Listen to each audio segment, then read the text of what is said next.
आप सुन रहे हैं कहानी बेइंतहा सफ़र इश्क का भाग 8। आज दीवान मेंशन में रात की पार्टी की तैयारी हो रही थी। आज शहर, प्रदेश और देश के बहुत सम्मानित और प्रबुद्ध व्यक्ति शामिल होने वाले थे उसमें, इसलिए सेठ घनश्याम को ज़रा भी गलती बर्दाश्त नहीं थी। यही कारण है कि कई इवेंट मैनेजर इस पार्टी को सफल बनाने के लिए पूरी मशक्क़त से लगे हुए थे। आज की पार्टी की शान अरुण था, जबकि वह इस पार्टी में जाने को बिल्कुल भी उत्सुक नहीं था। भाभी उसे मनाती हुई अभी अभी समझा कर गई थी कि वह अपने डैड को बेवजह नाराज़ न करे। अरुण न चाहते हुए भी उनकी बात पर हामी भर देता है, क्योंकि वह अपनी भाभी की बात से इनकार नहीं कर सकता था। शॉवर लेकर आते अरुण बाथरोब उतारते एक सरसरी नज़र कोट स्टैंड पर टंगे पार्टी सूट की ओर डालता है कि तभी कोई बाँह तेजी से उसकी गर्दन पर लिपट जाती है। इससे अरुण अचकचाते हुए देखता है कि वह वर्तिका थी, जो मुस्कुराती हुई उसके सीने से लगी थी। क्या है वर्तिका, कहता हुआ वह उसकी बाँह को अपनी गर्दन से छुड़ाते हुए उसे दूर करता हुआ अपने वाथरोब का फीता कसने लगता है, जबकि वर्तिका खिलखिलाती हुई बिस्तर पर अर्ध लेटी उसे देखती हुई कह रही थी, हो मुझसे क्या शर्माना, अब तो हमें एक दूसरे को करीब से जान लेना चाहिए ना। अरुण उसकी बात से उबता हुआ डेस्क पर से सिगरेट उठाकर जलाता हुआ अन्यत्र देखने लगता है, जबकि वर्तिका बिस्तर पर अंगड़ाई लेती हुई अपनी बात कहती रही। इतना नखरा मारना भी सही नहीं है, समझे। जब शादी होगी ना हमारी, तब क्या करोगे, मैं पहले से ही बता देती हूँ। मैं तुम्हें एक पल के लिए भी अपने से दूर नहीं जाने दूंगी। तुम्हारे संग हर जगह जाऊंगी, ऑफिस, घर, हर जगह, क्योंकि मैं तुम्हारे बिना रह ही नहीं सकती ना। कहती हुई वह तेजी से उठती हुई अरुण की बाह थामती हुई कहने लगती है, जिसका ध्यान उसकी ओर था ही नहीं। अरुण, तुम्हें पता भी है कि 4 साल मैंने कैसे बिताए? तुम्हें क्या पता, तुमने तो एक बार भी मेरी खोज खबर तक नहीं ली। पर मैं ही जानती हूँ कि हर साल एक सदी की तरह गुजरा है मेरे लिए। इस बेचैनी की कुछ तो कीमत अदा करो। कहती कहती वह अपनी बाह को धीरे धीरे अपने करीब लाती एक बार फिर उसे लिपटने लगती है, जबकि अरुण अपनी बाह झटकते हुए कहता है, तुम अगर ऐसे ही परेशान करती रहोगे तो मैं कहीं किसी पार्टी में नहीं जा रहा। अरुण के ऐसा कहते वर्तिका तुरंत उसकी बाह से दूर होती हवा में हाथ जोड़ती हुई कहती है, नहीं नहीं प्लीज़ ऐसा गजब मत करना। पता है आज भैया को पार्टी में आने के लिए मैंने कितना मनाया है। आज तो तुम्हारा आना बहुत ही ज़रूरी है। इस बात पर अरुण प्रश्नात्मक भाव से उसकी ओर देखने लगता है। आखिर जब तुम्हारे डैड और मेरे भैया आपस में बात करेंगे, मिलेंगे, तभी तो हमारी बात शुरू होगी। और लगता है तब भी तुम अपना प्यार वाला नारियल तभी फोड़ोगे। चलो मैं इंतज़ार करूँगी उस बात का, क़यामत तक। बेहद नशीले अंदाज में कहती हुई एक बार फिर वे अपनी नज़रें अरुण की आंखों में डालती हुई कहती है, तो क्या मैं तैयार हो सकता हूँ? हाँ तैयार हो ना, मुझसे क्या शर्माना, मैं तो तुम्हारे सामने भी चेंज कर सकती हूँ। इस पर फिर से अरुण एक उबाहट भरी सांस बाहर छोड़ता हुआ बैठ जाता है। ओके मैं जाती हूँ, सच्ची में जाऊँ ना? हाँ सच में, वह चीखते हुए कहता है। इस पर खिलखिलाती हुई वर्तिका उठकर जाने लगती है। ये देख अरुण को की ओर हाथ बढ़ाने लगता है कि तभी वह पलटती हुई अरुण को आवाज़ लगाती हुई कहती है, वैसे तुम ऐसे भी बड़े डैशिंग दिखते हो। अच्छा तुमने नहीं बताया कि मैं कैसे लग रही हूँ। मैंने आज ये पार्टी गाउन खास आज के दिन के लिए सेलेक्ट किया है। Okay nice, so can I get ready? उसके चीखने पर भी वे खिलखिलाती हुई हाँ में सर हिलाती हुई बाहर निकल जाती है। उसके बाहर निकलते अरुण सबसे पहले बढ़कर कमरे का दरवाज़ा लॉक करता हुआ, फिर डेस्क के पास आता अगली सिगरेट सुलगाता हुआ वार्डरोब में ही फिर से दोबारा से बैठ जाता है। पार्टी अपने पूरे शबाब में थी। जहाँ डांसिंग फ्लोर में कुछ लोग नाच रहे थे, तो वहीं बार में भी लोगों से गुलजार था। सबके आसपास से गुजरते वेटर उनकी खिदमत में लगे थे। कोई मौके का भरपूर फ़ायदा उठाता अपनी बिजनेस डील कर रहा था। सेठ घनश्याम दीवान भी अपने विदेशी मेहमानों से घिरे उनसे आकाश और भूमि को मिलवा रहे थे। वे भी पूरे सलीके से उनसे मिल रहे थे। उस पल दोनों दुनिया के सबसे उम्दा जोड़े के रूप में नजर आ रहे थे। अब सभी को अरुण को इंतज़ार था, जो अपने तय वक्त से भी अभी तक आया नहीं था। इस पर सेठ घनश्याम स्थिति संभालते हुए हंसते हुए कह रहे थे, धीमन भाई, अब ये जवान खून है, इनकी पार्टी अपनी तरह होती है। बस वहीं से अभी भी आ रहा होगा अरुण। अब आप तो जानते ही हैं, आजकल उनकी पार्टी हमारे जैसी थोड़ी होती है। कहते हुए वे जबरन हंसी का फव्वारा छोड़ते हैं। फिर मौका देखते आकाश को अरुण को जल्दी लाने को कहते हैं। आकाश अपने पिता के हुक्म की तामीर करता जाने ही वाला था कि योगेश आगे बढ़कर अरुण को लाने का जिम्मा लेता हुआ उसके कमरे की ओर निकल जाता है। और जैसे कि उम्मीद थी कि वह अभी भी वैसे ही बैठा 3 से 4 सिगरेट फूंक चुका था। मन का सैलाब था कि सीने से निकलता ही नहीं था। अजब तूफान और बेचैनी उसके मन में उमड़ रही थी और उससे पता था कि इस तरह की पार्टी उसके मन की हालत और बिगाड़ने वाली थी। लेकिन योगेश के आते अरुण जाने से इनकार न कर सका और पल में तैयार होकर उसके साथ ही पार्टी की ओर चल दिया। सभी की नज़रें जैसे उसी का इंतज़ार कर रही थी। वे देखता है कि सबकी भीड़ के सामने उसके पिता आज कुछ ज़्यादा ही पोलाइट हो चले थे और उसके कंधे पे हाथ रखे उसे अपने खास मेहमानों से मिलवा रहे थे।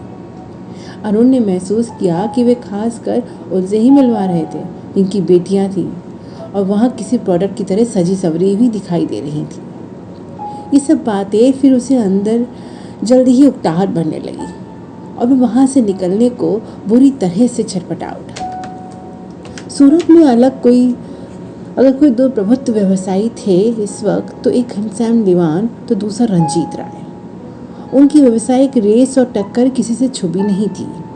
एक तरह से दोनों मार्केट में एक दूसरे को टक्कर देने को अग्रसर रहते थे, इसलिए बहुत कम ऐसा अवसर आता कि दोनों एक दूसरे की पार्टी में शिरकत करते। लेकिन दूसरा सच ये भी था कि रंजीत कुमार की जान उनकी इकलौती बहन वर्तिका में बसती थी, जिसके लिए वे सच में आसमान से तारे ही नहीं, पूरा का पूरा आसमान ही ज़मीन से खींच कर ला सकते थे। और इसका यही परिणाम था कि वे ना चाहते हुए भी दीवान की पार्टी में आज खुद मौजूद थे। वर्तिका भी कब से आंखें बिछाए और उनका इंतज़ार कर रही थी और वह पल आ भी गया। वर्तिका भी अरुण को देखती दौड़ती हुई उसके पास पहुंच जाती है। वह सबसे पहले उसे अपने भैया से मिलवाना चाहती थी, लेकिन उससे पहले ही आकाश उसे दिए अपने पिता की ओर बढ़ जाता है। इससे वह कुछ उदास होती किनारे खड़ी हो जाती है, पर तब से अपने भाई की नज़र में कैद उसकी परेशानी उसके भाई द्वारा समझ ली जाती है और वह उसकी ओर आते हुए उसके कंधे पे अपनी बाँह फैलाते हुए कहते हैं, आज तो मेरी गुड़िया किसी परी से कम नज़र नहीं आ रही, ज़रा देखूं तो। कहता हुआ रंजीत उसे अपनी नज़रों के सामने लाता प्यार से उसका चेहरा निहारने लगता है। आज तो नज़र उतरवानी ही पड़ेगी, कहीं भाई की ही नज़र न लग जाए। भैया। अपने भाई की बात सुन आखिर वर्तिका मुस्कुराए बिना न रह पाई। वे तुरंत ही अरुण का ख्याल आते वे भरी उदासी से कह उठती है, भैया मुझे आपसे ना अरुण को मिलवाना था आज। हाँ तो फिर मिल लेंगे, जब चाहे घर बुला लो, इसमें परेशान होने वाली क्या बात है। आज एंजॉय करो और मुझे अभी जाने की परमिशन दो। क्यों? अभी तो आप आए हैं और फिर अरुण? वे फिर अरुण का राग छेड़ती है, मानो उसके सिवा उसके पास कोई बात ही ना हो करने को। मैंने कहा ना मिल लेंगे अरुण से, तुम्हारा दोस्त है, जब बुलाओगी तो आएगा नहीं क्या? तब उससे मिल लूँगा, पर अभी मुझे सच में ज़रूरी काम से जाना है। मेरी गुड़िया अब जिद मत कर, वरना तेरा भाई सारी रात ही डटा बैठा रहेगा, चाहे जो नुकसान हो जाए। इस पर भी फिर से मुस्कुराती हुई कह उठती है, ओके ठीक है, आप जा सकते हैं। वे किसी राजकुमारी की तरह हुक्म सुनाती हुई कहती है, तो रंजीत भी किसी सेवक की तरह सर झुकाकर, ओ हुक्म मेरी मलिका, कहता मुस्कुराता हुआ कहता है। इस पर वह फिर खिलखिलाकर हंस पड़ती है। रंजीत जाते हुए भी मुड़ा ही था कि कुछ ध्यान आते हुए वर्तिका से कहता है, अच्छा हाँ, सेल्विन को छोड़कर जा रहा हूँ, उसी के साथ वापस आना, रात में खुद से तुम ड्राइव नहीं करोगी। ओके भैया, लेकिन अगर मुझे कहीं जाना हुआ तो चली जाना, बस सेल्विन तुम्हारी सुरक्षा के लिए तुम्हारे साथ साई की तरह रहेगा, इससे मुझे तुम्हारी चिंता भी नहीं रहेगी। अब ये आखिरी बात प्लीज़ मान लो। इस पर बंद होठ से हाँ कहती वे सर में हाँ में हिला देती है। कुछ देर यूं ही इंतज़ार में काटते, जब वर्तिका को अरुण नहीं दिखा तो वे उसे पार्टी में खोजने लगी। योगेश उसे डांसिंग फ्लोर में किसी अन्य लड़की संग झूमता दिख गया, पर अरुण उसे कहीं नहीं दिखा। वे काफ़ी देर इधर उधर देखने के बाद जब उसे नहीं पाई तो भूमि भाभी के पास अरुण को पूछने चल देती है, पर वे कहीं बहुत जल्दी जल्दी जा रही थी। ये देख वर्तिका भी उनके पीछे पीछे चल देती है। वे मेंशन के पीछे के हिस्से में बने सर्वेंट क्वार्टर और मेंशन के बीच के हरे भरे मैदानी स्थान की ओर बहुत जल्दी जल्दी जा रही थी। इसे वर्तिका को अजीब लगा, पर वे जानती थी कि इस वक्त वे ही जानती होंगी कि अरुण कहाँ है। मेंशन के पीछे के हिस्से में ही डॉग हाउस बना था, जिसके आगे पीछे काफ़ी हरा भरा स्थान था। वहीं उसे बडी के साथ किसी परछाई दिखी, जिसके पास आती हुई भूमि जल्दी से कह रही थी, मुझे पता था तुम यहीं मिलोगे अरुण, सब वहाँ तुम्हारा इंतज़ार कर रहे हैं, कुछ और देर तो रुक जाते। अरुण बडी को बड़े प्यार से अपनी गोद में लिए उसे सहलाते हुए अपनी भाभी की ओर बिना देखे ही कह रहा था, आपको पता है भाभी कि जितनी देर मैं वहाँ रहा वही मेरे लिए बहुत है।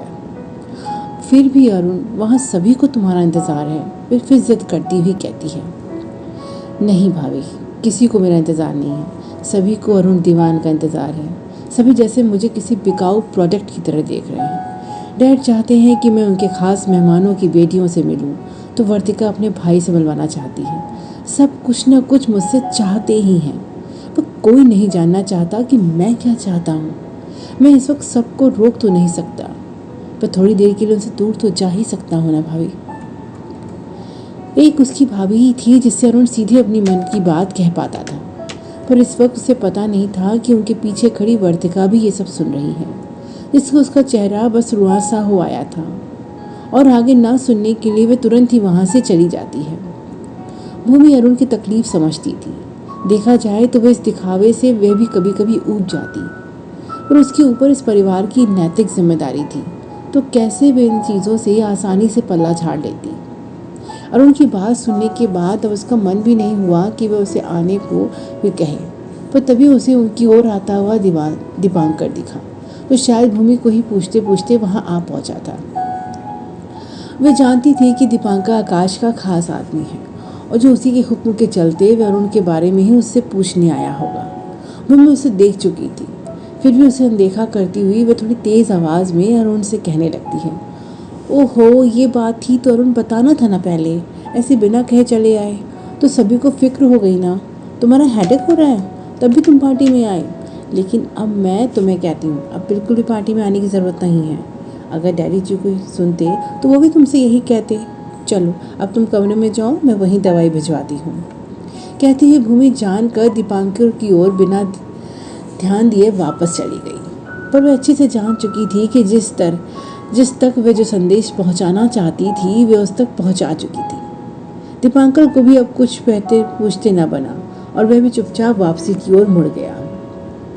अरुण भाभी की बात भले ही ना समझ पाया हो, पर उसे पता था भाभी ने ज़रूर एक बार फिर अपनी ममता की छाँव से उसे बचा लिया होगा। वह कहीं और जाने के मूड में बिल्कुल नहीं था, उसे बेजुबान के संग ही अच्छा लग रहा था। अब वह उस घास के मैदान में बड़ी संग लेटा ऊपर उन्मुक्त आसमान निहारने लगा था। आज वहाँ का अंधेरा उसे उन कृत्रिम रोशनी से कहीं ज़्यादा भला लगा था। कम से कम ये सच्चा तो था, बिल्कुल उसके मन की गहन गुफाओं की तरह। आज के दिन के लिए वर्तिका ने बहुत कुछ मन में प्लान कर रखा था, पर सब एक ही पल में पानी हो जाएगा ये उसने सोचा भी नहीं था। ना मिलता अरुण उससे, भाई से, पर कम से कम उसके साथ तो होता। अपने एज ग्रुप में भी जाने कितनी बड़ी बड़ी बातें वह अरुण को लेकर कर चुकी थी, पर अब क्या कहती उन सबसे। वही लड़कियां उस पर हंसती। ये सोचती हुए पार्टी छोड़कर बाहर जाने ही वाली थी कि उसकी तरह एक अन्य लड़की उसे अकेला देख लहकती हुई उसके पास आती है। ओह डियर, कब से मैं अरुण को ढूंढ रही हूँ। सोचा तुम्हारे संग ही होगा, पर तुम तो खुद ही अकेली खड़ी हो। मुंह से बेचारगी की आवाज़ निकालती हुई वे अपना ग्लास उसकी आंखों के सामने लहराती हुई ये बात कहती है। वर्तिका को जिस बात का डर था वही हुआ। वह जिन आंखों से बचकर निकलना चाहती थी वही उसे घूरने को तैयार हो गई। अब तक वह सभी को अरुण की गर्लफ्रेंड ही कहती आ रही थी, पर जब इसे दिखाने का वक्त आया तो वह अकेली नजर आई। वर्तिका से उस लड़की से कुछ कहते न बना, जबकि वे अपनी चढ़ी हुई आंखों से उसे अभी भी घूर रही थी। आखिर उसने भी औरों की तरह खुद को आज के दिन के लिए बहुत तैयार किया था, पर अरुण ने तो एक नज़र भी उसकी ओर नहीं देखा। तभी वेटर वहाँ से ड्रिंक लेकर गुजरा तो मारे गुस्से के वर्तिका उसे रोककर जिन के गिलास पर गिलास लंबे लंबे घूंट खाली करने लगी। ये देख वे लड़की हंसी उड़ाने के अंदाज में उसकी ओर अपनी आखिरी नज़र फेंकती हुई अपनी स्लिट ड्रेस में भी भरसक तेज कदमों से वहाँ से चली गई। वर्तिका काफ़ी हद तक नशा कर चुकी थी, फिर भी किसी तरह खुद को संभालती हुई बाहर की ओर निकलने लगी। वे बार बार चलती हुई लड़खड़ा जाती, फिर भी किसी तरह से वह पार्किंग की ओर पहुंच गई। सेल्वन रंजीत का सबसे भरोसे वाला आदमी था। उसका ड्राइवर नहीं था, पर रंजीत के लिए वह सब कुछ बन जाता था। पूरा भरा पूरा मसल्स वाला वह जवान लड़का था। वह पिछले कई सालों से रंजीत का सबसे विश्वस्त आदमी था, इसलिए कई बार वर्तिका को वह उसके भरोसे छोड़कर अपनी बहन की सुरक्षा की ओर से आश्वस्त हो लेता।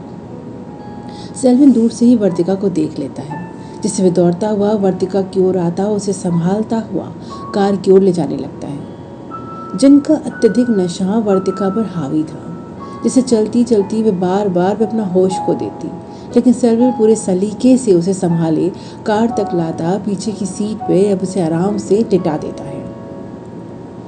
कार अब रंजीत हाउस की ओर चल दी थी।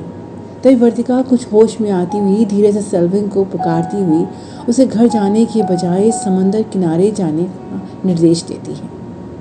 निर्देश का पालन करता सेल्विन उसे समंदर किनारे ले चलता है। कुछ समय की ड्राइविंग के बाद वह समंदर किनारे किसी सुनसान स्थान पर कार रोकता है। वह धीरे से वर्तिका को पुकारता हुआ उसे पहुंचने की इत्तला देता, कार से उतरकर कुछ दूर खड़ा होता, उसे उसका एकांत दे देता है। वर्तिका कार की खिड़की से भरा पूरा गहरा नीला आसमान देखती है, साथ ही खामोश समंदर की आवाज़ों का शोर भी उसे सुनाई देता है, लेकिन नशे की वजह से वह बाहर निकलने की हिम्मत न कर सकी, जिससे वहीं बैठी बैठी चिल्लाकर और उनका नाम लेती फूट फूट कर रोने लगती है।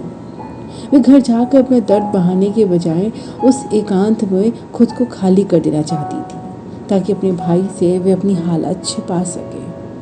कुछ दूर खड़े सेल्विन को उसकी आवाज़ मिली, पर वह इससे निर्लिप्त बना चुपचाप खड़ा रहा। कुछ देर तक रोने के बाद जब अचानक आवाज़ शांत हो गई तो सेल्विन समझ गया शायद वर्तिका सो गई होगी। वह वापस आता उसे देखता है, वह सच में पीछे की सीट पे सो गई थी।